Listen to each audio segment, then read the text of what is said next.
আসসালামু আলাইকুম ওয়া রাহমাতুল্লাহি ওয়া বারাকাতুহু। আজকে আমরা কিছু লাভজনক ব্যবসার গুরুত্বপূর্ণ আলোচনা শুনব। আপনি ব্যবসা করতেছেন, লাভজনক ব্যবসা বলতে কি বোঝায়? লাভজনক ব্যবসা বলতে একটি ব্যবসাকে বোঝায় যা ব্যয় খরচ মিটিয়ে মালিক বা উদ্যোক্তার একটি সন্তুষ্টজনক পরিমাণ আয় বা মুনাফা তৈরি করতে পারা। লাভজনক ব্যবসা নির্ভর করে বাজার চাহিদা, প্রতিযোগিতা, বিনিয়োগ, পরিমাণ, কার্যকর ব্যবস্থাপনা এবং কৌশলগত বিষয়। আসুন আমরা লাভজনক কিছু ব্যবসার আলোচনা শুনে আসি। বর্তমান ডিজিটাল যুগ, এই ডিজিটাল যুগে আমরা সারাক্ষণ কিন্তু অনলাইন নিয়ে ঘাটাঘাটি করি, অনলাইনে সময় ব্যয় করে থাকি। ই কমার্স যেরকম ধরেন যে কোনো পণ্য, পোশাক, প্রসাধনী, হস্তশিল্প, বই, ইলেকট্রনিক্স, খরচ কম এবং বাজারের প্রবেশের সুযোগ রয়েছে বেশি, এবং সেটা যদি সামাজিক মাধ্যমে মার্কেটিং করে সহজে প্রচার প্রসার ঘটানো যায়, এখান থেকে লাভজনক ব্যবসার একটা প্রতিফলন ঘটতে পারে।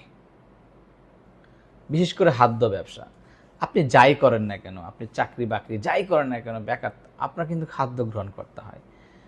আপনার খাদ্য ব্যবসা যেটাকে বলে fast food, chicken canteen, restaurant, বুফিয়া, তারপরে ছোটো ছোটো মানে খাবারের দোকান, এগুলো কিন্তু ছোটো পরিসরে দেওয়া যায়।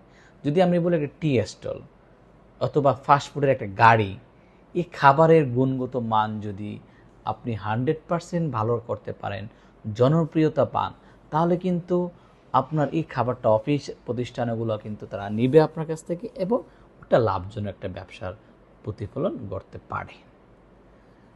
এখন বর্তমানে আরেকটি বিজনেসের কথা যদি বলি, বা যাই বলেন না কেন, ফ্রিল্যান্সিং, আইটি সার্ভিস। আপনি দেখেন হাজার হাজার যুবক যুবতী কিন্তু, আমার ভাই বোনেরা কিন্তু ফ্রিল্যান্সিং করে কিন্তু বিভিন্নভাবে উপার্জন করছে। দক্ষতা দক্ষতা থাকলেও কম বিনিয়োগে শুরু করা যায়। ওয়েব ডিজাইন, গ্রাফিক ডিজাইন, তারপরে আপনার রাইটিং ইত্যাদি কাজের চাহিদা দিন দিন বাড়ছে এবং দিন দিন বৃদ্ধি পাচ্ছে। সেগুলো কিন্তু একটি লাভজনক ব্যবসায়ী প্রতিফলন হতে পারে। আমরা যদি আরেকটা দিক চিন্তা করি, যেমন কৃষিভিত্তিক ব্যবসা, দেশি মুরগি, হাঁস পালন, গরু মোটাজাতকরণ, অর্গানিক এবং সবজি উৎপাদন বিক্রি, প্রাথমিক বিনিয়োগ ভালো আয় সম্ভাবনা থাকে। প্রাথমিকভাবে এগুলো ছোট পরিসরে করে কিন্তু যখন আস্তে আস্তে বিনিয়োগের সংখ্যা বাড়বে এবং প্রফিটেরও সংখ্যা কিন্তু দিন দিন বাড়বে।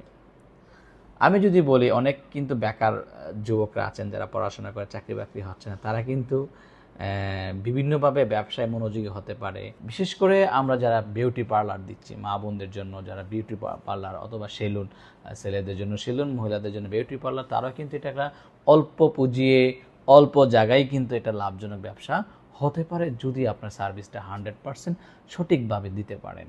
সুতরাং যে কোনো ব্যবসায়ী আপনি সঠিকভাবে করতে পারলে, বাজারের চাহিদা সম্পূর্ণ বুঝতে পারলে কিন্তু আপনার 100% বা লাভজনক হতে পারে। সেদিকে খেয়াল রাখবেন।